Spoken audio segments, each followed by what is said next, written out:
everyone. Can you please take your seats? I apologize, we're 10 minutes behind, but that's okay. The important thing is we're here. I want to welcome you all, and especially welcome all our guests, all our members, and especially our honored guests and college students and their coach and mentor, Paula Prezio. So I'd like to begin. I want to have Steve Thomason come up and please open us up in prayer. Lord, we acknowledge your presence this afternoon. Please bring peace quickly to the Middle East and Eastern Europe. Give our leaders the wisdom to make the right decisions. And thank you, Lord, for raising up strong patriots within our younger generation, that your will guide them in the way that they should go. In Jesus' name, amen. Thank you, Steve. And as you all know, we are a Judeo-Christian nation, right? So what we do besides our Christian prayer, I also read a prayer from the Old Testament in honor of our Jewish members and friends. This is from 2 Chronicles 7:14. If my people, which are called by my name, shall humble themselves and pray and seek my face and turn from their wicked ways, then I will hear from heaven and will forgive their sin and will heal their land. 2 Chronicles 4:17. So now I'd like JR to come up and lead us in the Pledge of Allegiance. Ready? Begin. I pledge allegiance to the flag of the United States of America and to the republic for which it stands, one nation, under God, indivisible, with liberty and justice for all. Thank you, JR. And now I'd like to have our Americanism, Karen Blanco, come up and give us her brilliant nuggets of history. Well, first of all, I would like to thank Catherine Freshly. I don't know where she is. I saw her come in. Thank you, Catherine, for suggesting the topic for today's Americanism. Can you hear me? Now you can hear me? Okay. Is America a democracy, as Democrats seem to be saying constantly, or a constitutional republic, as we Republicans believe? Here are some historical tidbits which can help to answer that question. Webster's dictionary defines the word democracy as government exercised either directly by the people or through elected representatives. It defines the word republic as a political order in which the supreme power is held by a body of citizens who are entitled to vote for representatives responsible to them. Both democracy and republic derive from ancient Latin and/or Greek words meaning people. So does that mean that democracy and republic are interchangeable in regards to our system of government? Well, not so fast. Our founding fathers spent many hours hashing out what system they would choose for our important new country. During the Constitutional Convention, much of their discussion revolved around the innate human desire for power over one's fellow citizens and how to absolutely avoid building a tyranny like that of King George III. Americans had just fought and died to earn their independence from him. In Federalist Paper number 51, James Madison wrote, quote, "If men were angels, no government would be necessary. If angels were to govern men, neither external nor internal controls on government would be necessary. We must first enable the government to control the governed and, in the next place, oblige it to control itself," unquote. Thomas Paine, author of the famous piece Common Sense, wrote, quote, "Government, even in its best state, is but a necessary evil. In its worst state, an intolerable one," unquote. The Founding Fathers debated the foibles of giving our country a democracy. Alexander Hamilton believed that ancient democracies, quote, "lacked one feature of good government. Their very character was tyranny," unquote. John Adams labeled direct democracies as impracticable. James Madison regarded direct democracies as, quote, "spectacles of turbulence and contention," unquote. As explained by the National Archives Foundation, most of the Founding Fathers were completely opposed to a direct democracy as they feared mob rule by the masses. Instead, they trusted the election of representatives who were ostensibly wiser and better informed than the general citizenry and could therefore, quote, make the decisions that would steer the ship of state, unquote. Benjamin Franklin, aged 81 at the time of the Constitutional Convention, said to the other delegates, quote, I confess that there are several parts of this Constitution which I do not at present approve. However, the older I grow, the more apt I am to doubt my own judgment and to pay more respect to the judgment of others, unquote. He continued, quote, in these sentiments, sir, I agree to this Constitution with all its faults, because I think that a general government is necessary for us, and this government may be a blessing to the people if well administered, unquote. Franklin mentioned how the delegates were well-reasoned with a diversity of opinions, which made it difficult to find common ground. He concluded, quote, from such an assembly as this, can a perfect production be expected? It therefore astonishes me, sir, to find this system approaching so near to perfection as it does. Thus, I consent, sir, to this Constitution. And of course, later in the day when Franklin was quizzed by Elizabeth Powell, well, doctor, what have we got? A republic or a monarchy? He replied, a republic if you can keep it. So the United States is a republic, as stated in Article 4, Section 2 of the U.S. Constitution. Quote, the United States shall guarantee to every state in this union a republican form of government, and shall protect each of them against invasion and against domestic violence, unquote. In conclusion, in his farewell address, our marvelous first president, George Washington, told the citizens, quote, the unity of government is a main pillar in the edifice of your real independence. It is the support of your tranquility at home, your peace abroad, of your safety, of your prosperity, of that very liberty which you so highly prize. He added, the basis of our political system is the right of the people to make and to alter their constitution of government. And the very ideal of the power and the right of the people to establish government presupposes the duty of every individual to obey the established government, unquote. Washington encouraged the citizens to be on the alert for, quote, cunning, ambitious, and unprincipled men who will be enabled to subvert the power of the people and to usurp for themselves the reins of government.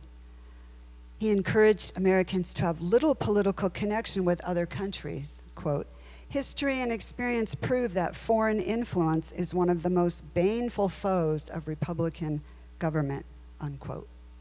Finally, Washington's concluding address to the people as he returned to private life was, quote, I hold the maxim applicable to public as well as private affairs that honesty is always the best policy. So there you have it. A fascinating and timely description of how America is a constitutional republic, not a direct democracy. Thank you for listening, and God bless America. Thank you, Karen. I especially love this because how many times do we hear the Democrats say they want a democracy, right? You're hearing that a lot on campus, right? A democracy. They're lies. They're distortions. They're not true. So in Republic, our Republican Party comes from Republic, and that was Abe Lincoln, right? Abe Lincoln gave us that name. So anyway, this is great to have you all. We're excited. So I'm going to bring Betty Oliker up to introduce our speakers and their coach and mentor. Thank you, Betty. It's my pleasure to welcome Paula Perzio and our next generation, the Next Gen Republicans. I'll share their mission with you. I think that was fairly newly developed. All right, Paula? Oh, okay, good. Okay, their mission is to bring students together throughout Orange County to promote the conservative voice on and off campus, debate current issues, provide a chance to speak up, groom students inspired to run for office, engage with political leaders while promoting unity and the edgy Republican influence with respect and dignity. Please join me in welcoming the next gen Republicans and Paula Percio.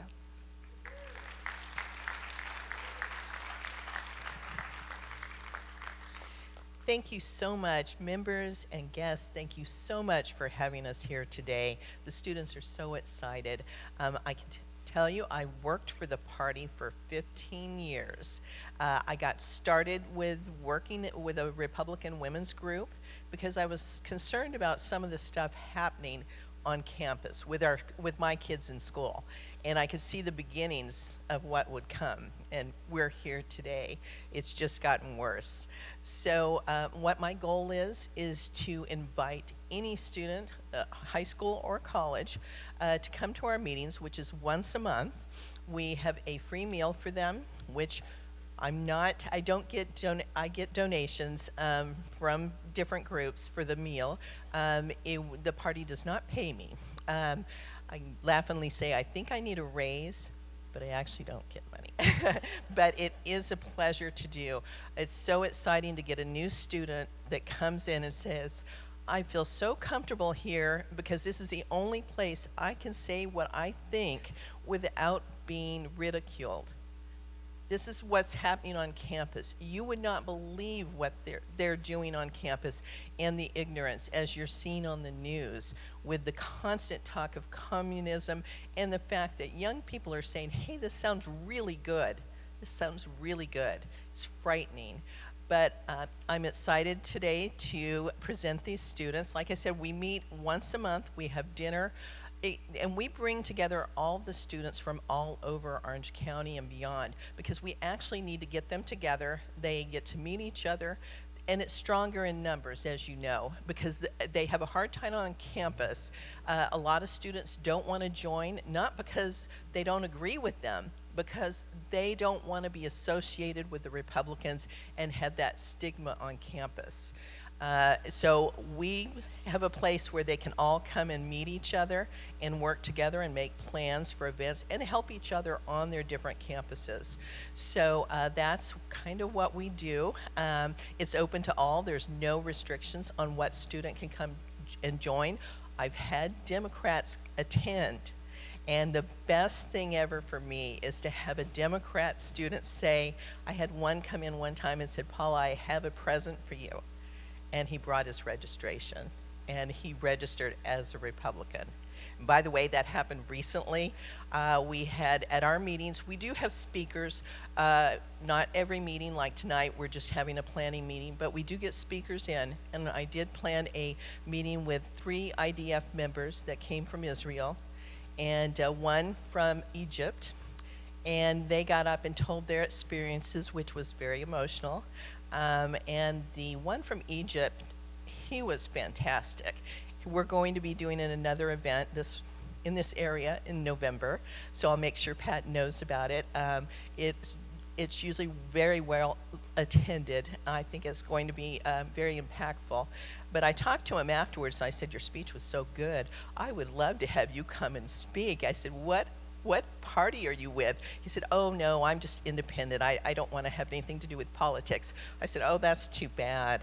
I said, if you were a Republican, I could take you all over and have you speak. So guess what? He said, I will re-register as a Republican. I want to talk about this. So anyway, so exciting. So that's the best thing ever. But now I just want to introduce the students to you. Actually, I'm not going to introduce them. They're going to introduce themselves, and they're going to give you what they're doing. Like I said, it's from different campuses all over, so they will. One real quick thing. UCI was invited, but their president, who would have liked to attend, is actually out of town right now, so he's traveling. So they are involved with us, and they are doing things too, and they've got plans for they're all having plans for the upcoming tabling. So definitely they're involved. So anyway, let's see, who wants to go first? Andreas is going to go first. Okay, Andreas, okay. Thank you, Paula. So my name's Andres Barrias. I am a senior at Cal State Fullerton, and I for starters, I really want to. Paula doesn't describe how much she really does for us. I really do mean this. None of us would even have remotely close to any of the opportunities we have on a daily basis if it wasn't for Paula. So I really want to take a moment just to say how much we really do appreciate her. A little bit about myself and as to how I ended up here and why I'm involved in Republican politics, specifically in Orange County. As a freshman in college, you start attending school. You're told you have freedom of speech, you have freedom of thought, you have the ability to go into classrooms and express your own opinion, your own emotion, your morals. I quickly found out that that's totally a lie and that is not true. I took a political philosophy class. As most of us here, we love our history. We love to learn about the past and, implement that into our future. I take a class where, we're learning about the greats, Plato, Aristotle, Socrates, people of high level. And then my professor comes one day and he says, "Here, everybody," and all of you might actually appreciate this book as well. It's called The Communist Manifesto. Has anyone ever heard of that book? So he pulls out this book, the actual copy, and he says, "You guys are about to be essentially like your whole minds are about to be changed. Your world is about to fall off, and you're about to be exposed as to why our country is failing." So my point with that is, in schools, you're taught to hate your country. You're taught that your country is built on racism, it's built on inequality, it's built on systematic issues that they're all lies. They're all lies. So, I met Paula through, our chapter president at the time, and I decided to get involved.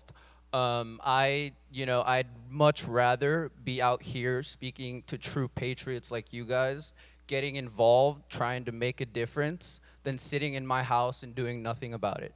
As most of you, I'm sure, love California. The reason as to we're probably still here is because of how much we love it, considering it's really gone to beep.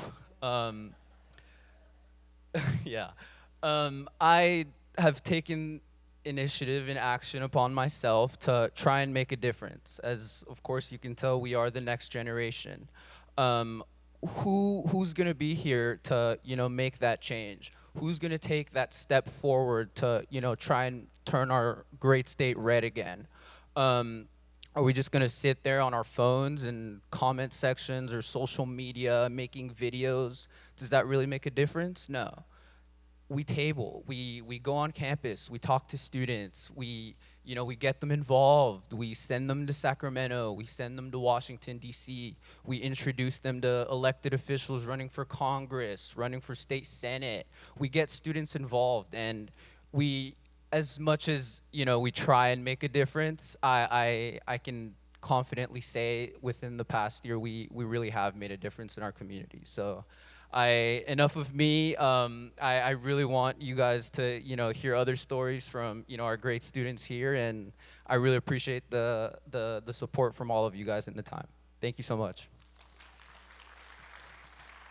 Well, it's gonna be hard to step that one up. That was pretty good. Hello, my name is Nathan Garcia. I'm a little new to this whole organization type of thing, but I've been a Republican for like as long as I can remember. I think I was arguing with my friends at the age of 8 whether their parents were voting for Obama. That was my friend-enemy distinction. At the age of 8, I was figuring myself out. Yeah, I think it was on a church playground. Anyway, that's beside the point. That's beside the point. But I grew up homeschooled and until the 7th grade, and in that time, I learned all about the great America, truly the great America, the great men, the great women.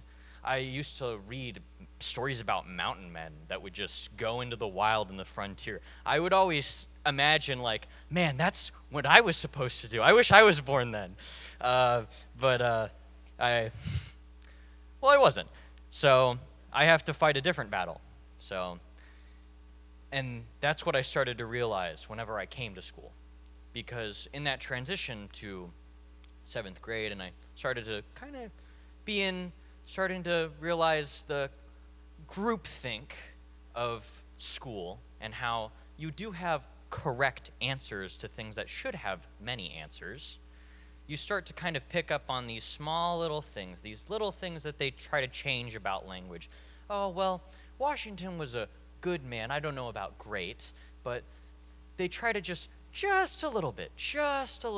And then when you get older and older and you start to really believe that, and then you get to college, where it's at the peak of intellect, where we expect our greatest minds to be coming together. They all have the same ideas.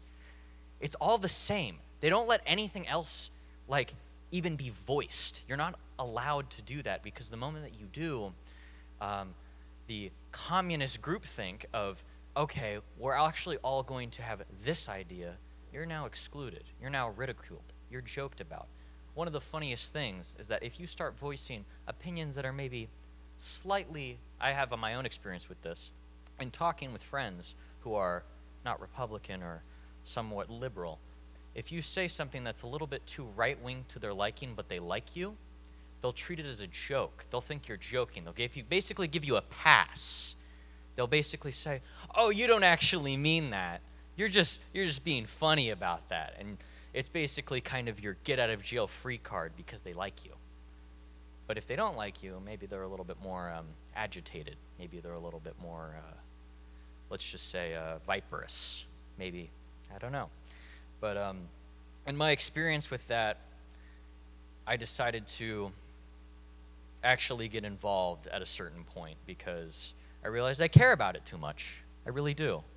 And so if you care about something, you should probably do something about it.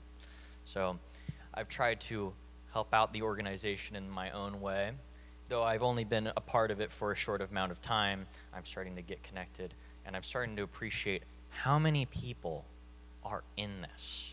How many people think like me? How many people are ready to take back the red rock American California that we had, who voted for Nixon, who voted for Reagan, who read all the way down until we got some bad policies and some very specific subversion that stopped it from being read. There's millions of GOP voters here. I believe it. I can see them right now. And I think even with the elections, you can see how many are still here, still believing. And I really do believe that it's the darkest before dawn. And so I believe that there is something on the horizon. I believe there is something great. And that's my story. That's all I have to say. Thank you so much.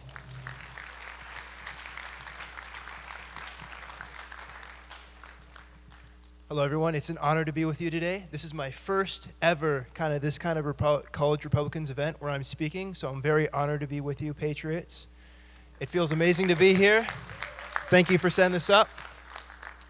So I want to talk about some of my family history because believe it's crazy. I mean, so my family came over on the Mayflower, which is like incredibly rare. So, I mean, that's kind of all American history if you think about it. And then I have my grandfather, which he helped with NASA, which getting us on the moon. And I mean, it's really incredible if you think about it, just how quick.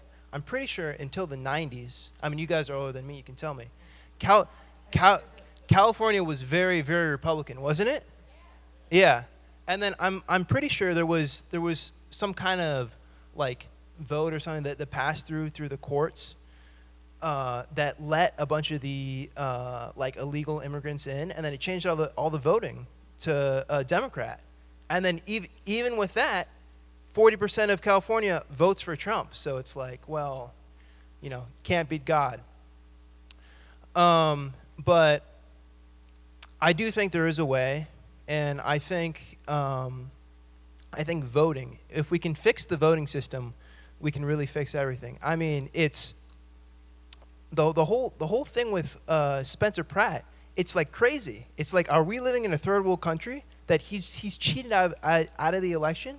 It's like he was going to be number 2, if not number 1, and win, and then the Socialist Party comes in, and it's literally on video, Project Veritas, and cheats the votes. So Nikki Rahman, which nobody has ever heard of, is second to Karen Bass. It's crazy. It's crazy. How is this even real? And I think the way that we can fix this voting is it's actually something that Trump is trying to pass in the Senate right now. I don't know. Well, I think we're all kind of political nerds here. It's the Save America Act, which I very hope and every Republican should be campaigning for to get passed. Make sure that there's identification that if you're an American citizen, and only if you're an American citizen, you can vote. So I hope that gets passed. That should be the number one thing that happens. But I think we really need to just keep our eye on the ball, because like as much as things can go like haywire, and like Biden can like win and all, it's can go back, and I mean it is like this whole thing of it being a spiritual war. It really is a war if you think about it, where you really do just kind of have to be always working and come for it. And I really got into this whole thing at a crazy time, which being the 2020 election, which is probably like up there with like the like 1960s of like getting into like politics in terms of like craziness that was going on with like all the riots and but yeah, it was crazy. I'm lucky. I came in when I was born through Christian church. I went to Catholic school 4th grade up till 8th grade, and then I went to if anyone of you know Santa Maria Catholic High School. Incredible school. So I went there. I'm very happy and I'm very proud that I went there. And now I'm going to college. Here we are. Socialists got elected to New York City. I mean, there was already another socialist, which is kind of crazy, Bernie Sanders, that was already elected before. But here we are, 250 years since it all started. So we've got a lot of accomplishments. We've got a lot of scary things that have happened, but I think it's great. I think it's a great country. I think it's a beautiful country. And I just think, I mean, there's the whole shift that happened for the entire country of America. I mean, for the 2024 election, I feel like we're just there. Like, I feel like people are finally waking up and they're finally realizing what we're in.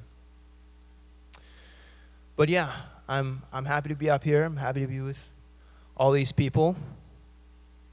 So thank you, and God bless America. All right. Hello, everyone. Like Henry, I am a Chapman student. Go Panthers. I am in the military history program as a graduate student. I focus on military and diplomatic issues in the Middle East. So I am very much paying attention right now, and I see some parallels. My focus is the Cold War, but history tends to repeat itself, so that's why you have to study it. So I know that we don't have anyone up here from UCI. Apparently, I'm the closest thing to a UCI representative too, because I am the external advisor to a debate society that is named after someone, I'm not sure if you've heard of him, a pretty obscure historical figure. It's the William F. Buckley Jr. Debate Society. So I'm just so happy to have been able to found friends and colleagues at Chapman, at UCI, and elsewhere in Orange County and Southern California who I can have these passionate conversations with and really engage about American values, Western values, the sorts of values we want to have in our civilization. So I'm almost a little bit jealous of Andres, to be honest with you, because he talks about learning about Aristotle and Plato and all of these greats at school, and I really think that we need more of that at school, that you should spend, a few semesters on Aristotle and Plato and St. Thomas Aquinas before you end up at maybe senior year you can read Marx, but to understand the Cold War, we need to make it a little more, have a little bit more direction on that one. So my experience is setting up debate societies, exposing students to new ideas. I am also the co-president of the largest debate society at Chapman University. We meet quite late at night, 10 p.m. on Mondays, but over 50 students will still show up at a tiny, tiny school. We've run out of chairs on some nights, and people are sitting on the floor, and I hate to say it, but I'm just so happy to see that. So I think we've talked a little bit about why we believe what we believe up here, and I'll put it in a pretty simple way to start off with. I love God, I love my country, and I do love William F. Buckley Jr. So I'm very grateful that I have historical and current political figures who I can look up to. I will say Amy Coney Barrett, as a woman trying to go to law school, I can't think of anyone I can look up to more. As a mother, as a Catholic, as a Supreme Court justice, so I'm very grateful to be living in this time despite all of its flaws, that I do have these strong people, strong women, strong Americans that I can look up to. As far as what's going on our college campuses, though, I want to say, when I said I love God, my country, and Buckley, I meant that in a very ordered manner. My politics is not informed by my party identification or even by my parents' party identification.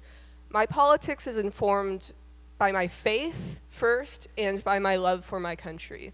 And I think a lot of you can agree with that around here. So I have, I would say, pretty traditional American views. I support separation of powers. I support the Constitution. And I also have my Christian values, and those come first. And all of those inform what I believe. And I'll get a little more abstract, I think, with what I see on college campuses. Beyond the debates, beyond what professors are saying, beyond the syllabi, I see a lack of identity within college students. We're growing up in this post-Cold War era. America has won. There's no clear enemy that we can juxtapose ourselves against. It's just us. And we're a very individualistic society. And we've developed a society where a lot of us grow up not going to church, not having a community, not even really having a strong tie to our local communities. I'm very happy to have been born in Orange County and have had family who even moved here in 1900 or just about. A lot of people don't grow up with this. They grow up with a lack of identity. And so they find it online, they find it at their schools, they have to develop it themselves. And that's where you get these rather strange identities. And if you notice with politics, when people get so emotional about they're a socialist, and if you condemn socialism, they're so personally offended, or if you condemn liberalism, they're so personally offended. It's because that is their prime political ideology, and it is the core of their identity. Politics has displaced God, it's displaced our community, it's displaced everything that should be at the center of our identity. And college students and people in Generation Z and the younger generations are probably going to be far worse off. we're trying to find identity in a place where we really don't have much to go off of. And so, in my opinion, that's why I see students tending towards these political values that are so unconnected from anything even historically American, because they really don't have an American identity in the first place. So now that I've depressed you, let's move on to how I think that the current generation and that you all can help with this.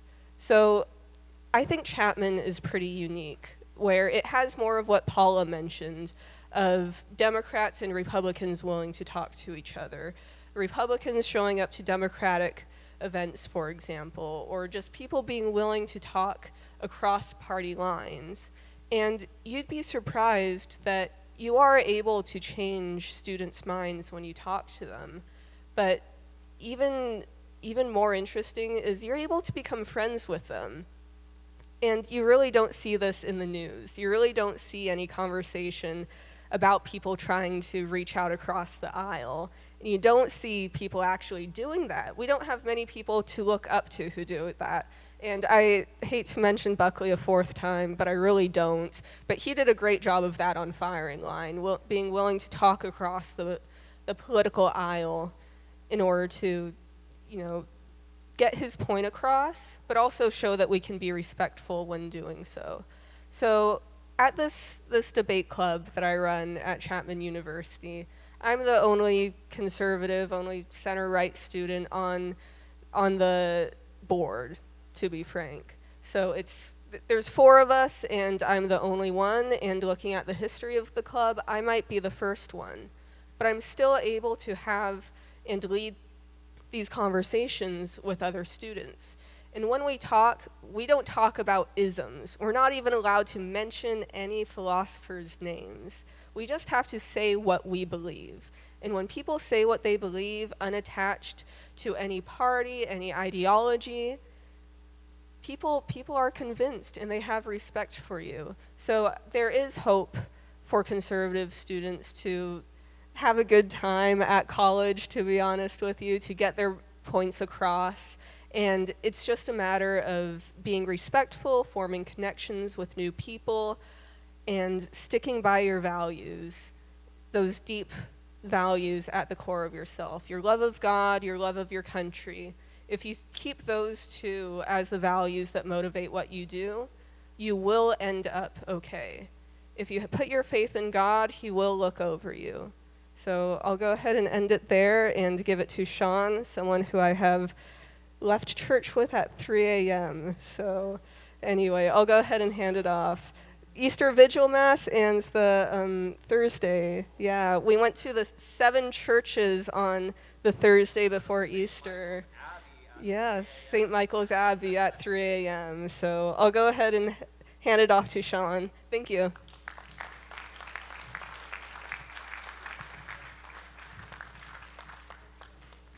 Thank you, Sage. There's not a whole lot I can tell you about me. I'm first and foremost a Catholic, and I'm an American. My mom came out of Vietnam in the 70s. My dad came out of Hong Kong in the 60s. And so I think it's pretty clear why I'm a conservative, why I'm a Republican. I hate communism. I don't hate the people, I hate communism. I hate socialism. As a Catholic, I cannot restrict people's rights. We have a right to choose to do what's good. We have a right to choose what's wrong. We aren't forced into charity by the government. We choose to do charity. And enough people in our country have forgotten what realism means in the face of altruism. They've become too focused on what sounds good and not how can we do it. God gave us this world, and reality exists. A lot of people have forgotten truth exists the way the truth and the life. And it's become my truth. What do I believe? Not what is realistic? What can we do? Realistically, what can I say besides I hate communism? I mean, we've got enough Asians in here to, it's a reality. I'm a first-generation American, and even my aunts and uncles who fled Vietnam. They've forgotten the evils of communism. Too many people have forgotten. My cousins, they're first generation as well. Some of them second generation. They've forgotten. Students I meet, Vietnamese descendants, second generation, Chinese descendants, second generation. They've forgotten what their country has done to them, what their governments have done to them, what they've done to their parents, what they've done to their ancestors, and they've forgotten. And I think Democrats, actually no, I know Democrats are a little ignorant. They're ignorant and they're arrogant. There's no truth besides their own. And the truth that exists, it doesn't exist to them. My goal on campus is to give conservatives hope and to give them guidance. When Charlie died in September, I was sitting on my butt celebrating my mom's birthday.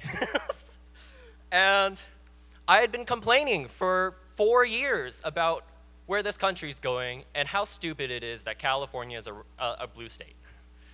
I love this state. I love the beach. I love the forest. I love the desert. I love that you can go to all of those in the same day. And we've lost something here. I drove down PCH from Monterey to Orange County just a month ago, and I loved it. I would hate to lose it. We all are here to defend something. We're here to defend the nature, the beauty of nature that God has given us in this state. We have earthquakes, yeah, but we don't have hurricanes. We don't have tornadoes. It'd be great to move to Tennessee. Is it great to live in a tornado hurricane zone? Not really. I've thought about moving to Texas, thought about moving to Tennessee. I've thought about giving up. And it's easy to lose hope when you see how many people in my generation have forgotten the Vietnam War, the Korean War. We have a few veterans here, I could tell from the way they're saluting at the flag. And I want to thank them. You guys have done a great service to my family. In a time when it was a really, really bad time to be a soldier. And you probably fought alongside my grandma my grandpa who has since passed. It means a lot to Vietnamese Americans. I had the pleasure of working with Assemblyman Tretaw out of out of Garden Grove. He's also a Vietnamese American. He knows the reality of communism. And I want to thank you people for defending our rights. We have a lot of hope in this country. There are a lot of students who either have good ideals or are willing to listen to new ones. And despite the fact that what you hear online is really hopeless, I mean, the fact that we have a Democratic Socialists of America party is ridiculous. I mean, I was just talking to Paula about this in the car. She said 2 years ago, you would never imagine. And yet it's the reality, and we have to fight against it. And so that's what I'm here to do. I'm here to bring you hope. I'm your hope. These guys are your hope. These people, pardon the name tag. And there are millions of us. We've got a fighting chance, and we have to fight. I've spent 4 years sitting on my butt not fighting and complaining, and I urge you to help us fight. There are a lot of students who are too afraid to fight because they saw what happened to Charlie, right?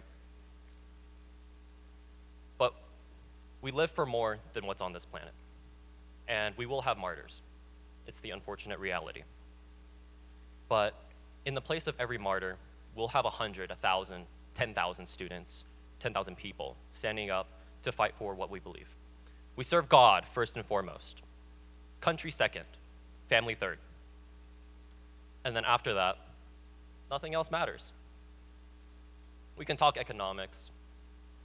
Money is money. It's of the world. I can tell you why economics matters in religion, but that'd go on for a while.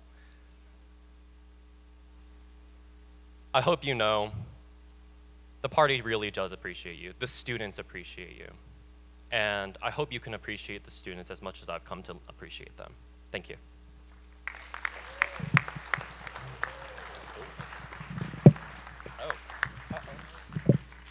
So as you can see, and I just had a question about the schools they were all from, because not everyone said what school they were from. So if you can just... I'm from UC Riverside. Cal State Fullerton. Chapman University. Chapman, go Panthers. Cal State Fullerton.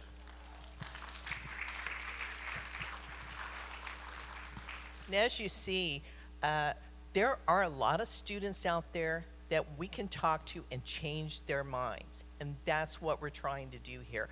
Welcome them into the Republican Party. I give them the resources. So believe me, I give them information about all the other groups, all the other, Lincoln Club, Turning Point, everything like that, so that whatever they need, also give them, make sure they get internships. Andreas is working right now. I've got a few other students working as interns. So there's all those opportunities for them, but they do really need your support. One great thing about having them come and speak is that this gives them the opportunity to practice on you. Today you were guinea pigs. They need practice. It gives them more confidence, and we get out the information that there is hope. It's not just what you see on TV, I promise you. It's so exciting. There are students that they think the same way we do. They're just afraid. They're really afraid, and frankly, they have good reason to be. It can be rather frightening on campus. Believe me, I've been called a racist, fascist pig. I've been screamed at. I've had to be walked with a police officer just to go to the restroom when we were doing an event with a speaker they didn't like. And it's nothing compared to what they do on a daily basis. With teachers, they didn't even talk about some of the teachers that have treated them badly for just a thought or a paper. So this is what we're dealing with. This is why it's so important that we elect Republicans, that our school boards are so important. And this, I think we're at a point right now where we have a good opportunity with all the socialists. I think we've got to be up in arms. We've got to band together and work together to stop it now. Because I was just reading something from a good friend of mine that I respect, and they said, look, if we start electing more socialists, eventually it will get to a point we can't go back. And too many young people do want to depend on being taken care of. One thing too, just so you understand, if you donate ever to the college Republicans, that goes to the state college Republicans, and they usually use that for their convention and for chapter boxes. What I do is try to help the individual clubs as far as for when they're tabling. I give out things. So if you ever want to collect things like constitutional booklets, patriotic pins, I make sure all the clubs have them so that they can give, it may not say college Republicans on it, but they remember, who gave this to me? Oh, right, the college Republicans. So anyway, they all work very hard. I don't know if you have any time for questions, but they're all willing to ask questions if you're willing. This is Anna Kramer. I want to introduce Anna Kramer. This is Anna Kramer, her sister Angela Cheng right here. They're new members, and Anna has heads up a PAC, and Anna is trying to raise money to support candidates in California, 3 specifically targeted, right, Anna? To flip the supermajority in the state legislature, so state assembly, state senate. And we're working really hard right now. It's called Golden State Revival. If you want to look it up, our website is goldenstaterevival.org, and you'll find out all about me. She'll be coming in October. Thank you, Pat. So my question to all of you is, when you have your professor that puts up Karl Marx, that manifesto, and you don't agree with it, you wrote a paper that doesn't agree, and they do bad things to you, do you have recourse to report it up to a higher administrative level and say, I'm being persecuted by this professor? They've got a mic up there. Oh. Yeah, if you could just, I tried to get 2 mics, I wasn't able to get 2 mics, so pass the mic. Oh, snap. No, that's a great question. You would expect to, maybe to think that we might be isolated or that we might not have some resources. Me and Sean's example at Cal State Fullerton, we've actually connected with certain professors that are right-leaning and conservative as well. So, I mean, I can give a quick example. that specific example regarding Karl Marx. The paper, I actually did write it about Karl Marx. I wrote it exactly how I wanted to, and essentially give an analysis on it. And then I rebutted it like in the same paper. I got an A on it, surprisingly. I can't really share my experiences to, you know, what would happen if I did get a bad grade. But thankfully I did get, you know, the right grade. I think specifically right now, if, you know, if you're savvy enough and, you know, can really express yourself in a way that's just factual and not really, you know, opinion based, to the point where the professor can, you know, challenge you on that. I think that's, you know, the right way to do it. So thank you. Yeah, I mean, do you guys have any other experience with professors that, you know, might have, you know, treated you guys a certain way? I could say something.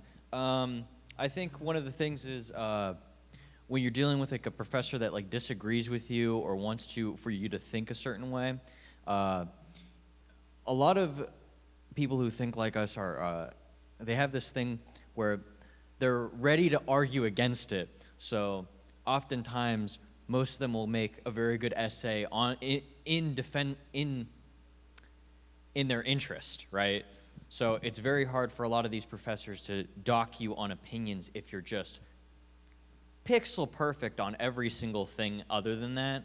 So I haven't had an experience where I've written an essay and a professor's gotten on my back about not having the correct opinions, because most of the time, if you're like convincing enough and you're doing the work and showing the effort and you have all of these sources or something, it's hard for them to really get you. I think the idea behind it is so that those who wouldn't do that work, that's what it's about, is about just having the people who wouldn't do that continue to write that down, because if you write stuff down like that, you start to believe it. That's what a lot of the communists would do in, I think it was the Chinese Reds in Korea. They would have the US soldiers write communist, like, pleasing things. So I think that's actually what it is. I think that's the reason for it. It's not because, like, us, like, individually are writing our own thing. They're just trying to get most of them to write about communism. Because if they can do that, then, well, they're going to start agreeing with it, because most people want to stay consistent with what they say. That's my experience with it, at least.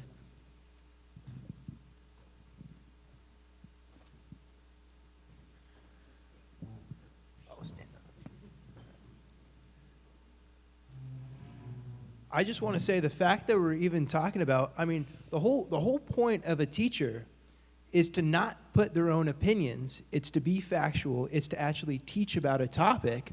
Where are we where teachers are inserting their own opinions into students' papers? That should be illegal. School is for learning. It's not for getting a bunch of people to write essays on why communism is good.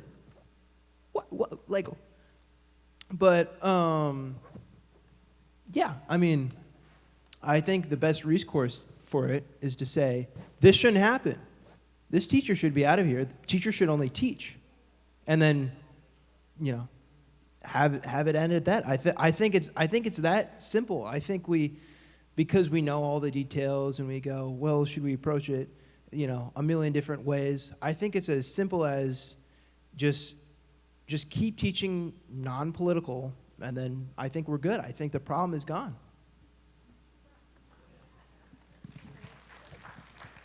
I can keep this short, but I think I'm, oh, okay.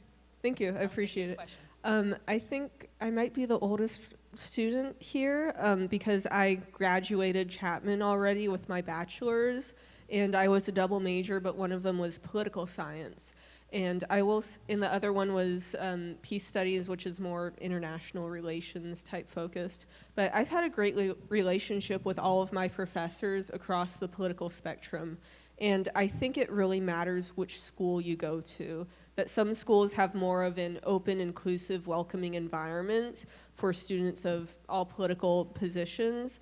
It really just matters, are you good at doing the work? And are you actually interested in being trained as a political scientist or historian?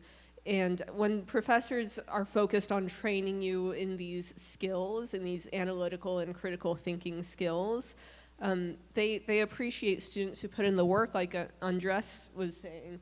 I'm not surprised you got an A because you are a smart guy. So I think it really depends on which school you go to. And students, I think, have a fantastic time at universities like Thomas Aquinas College in Santa Paula, and these schools that really emphasize the classics. And when you're focused on the classics, it's really hard to start talking about 21st century politics all of a sudden. So I think where you go and what you study really matters in your college experience. Anyway, Sean, did you want to? Okay, great. We have another question here. Real quick, I just wanted to explain something, though. I wanted the kids to answer, because it's different from all the kids. I do work with hundreds of kids, so there's all kinds of opinions. But if there is a real problem that gets, they need help, half the people at the Republican Party are lawyers. We just come in, especially Sean Steele is already, if I call Sean Steele, it'd be like, who do I need to sue? He'll be right there and do it, but we have to have a case, of course, and we always encourage them to videotape if they can, because that gives them proof so we can sue. But there is that I just wanted to make sure you knew, there is that option for them. And when they come to me with something, we can do something about that. Anyway, another question. Yeah, why are you taking courses in political science? Is that something you must do? You can't study business, medicine, science, history was written hundreds of years ago, you're right, which is hard to change considering which source you have. Why are you doing that? I don't understand it because I wouldn't really hire that type of person. Oh, no, that's a fair choice. Second thing is, almost all universities have a charter that has the word objectivity in it, and every time that they jam something down your throat, you should bring to the attention of the administration that this is not objectivity and they're violating their own charter. That works really well. To answer your first question, you're absolutely right. I wouldn't hire anybody with just a political science degree either, and nor should anybody else. And you're going to get a lot of these answers as well. A lot of us really just want to go to law school. Law school's really, I've met lawyers that were scientists in their undergrad. I've met lawyers that, were history majors or chemical science majors or nuclear physicists or whatever. Me personally, I just want to be a lawyer. But I do agree with you that there are a lot of students that just major in anything. You have gender studies, you have sexual ethnicity class nowadays. You'd be surprised at stuff they make up now. And to answer your second question regarding, giving that complaint about removing the school's charter, you can do that. You definitely could. I would imagine there would be some sort of backlash considering, the school has bureaucratic systems in place that, you'll have to deal with certain committees. They'll send you to the office of blah, blah, blah. They'll send you all over, and I mean, I used to run a chapter on campus, so I can tell you there's a process for everything, but in reality, it's just the same bureaucratic systems that we see everywhere, so, yeah.